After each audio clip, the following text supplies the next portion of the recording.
ব্যবহার করতে হবে। আনন্দ ও সুখ আজ আপনার আশেপাশে থাকবে, তাকে গ্রহণ করার মতো মনোভাব আপনার রাখতে হবে। মন সর্বদা পজিটিভ রাখুন, মুক্ত রাখুন, খোলা মনে আজকে সব কিছু গ্রহণ করতে শিখুন। আজ আপনার মধ্যে কিছুটা প্রেম সুলভ প্রবৃত্তিও দেখা যেতে পারে। ধর্ম, পূজা পাঠে ইষ্টের প্রতি একটা মনোভাব বা একটা সমর্পণ ভাবও আপনার মধ্যে আজকে দেখা যেতে পারে। ধনহানির কিছুটা বা ধননাশের কিছুটা যোগও রয়েছে। কেরিয়ার ও প্রফেশন, কর্মজীবনে কিছুটা সংঘর্ষ বা কিছুটা বাধাকে অতিক্রম করতে হতে পারে। তবে আপনার বুদ্ধির প্রয়োগ অনেক বাধাকে দূরে সরিয়ে চলতে সাহায্য করবে আপনাকে।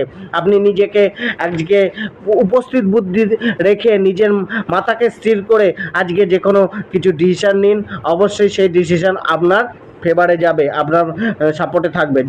জবে আপনার দায়িত্ব কিছুটা বেশি বাড়তে পারে, কিছুটা দায়িত্ব নিতে হতে পারে। নিজের কমফোর্টের গণ্ডিকে ত্যাগ করে কিছুটা ফোকাস করে এগিয়ে চলতে হবে।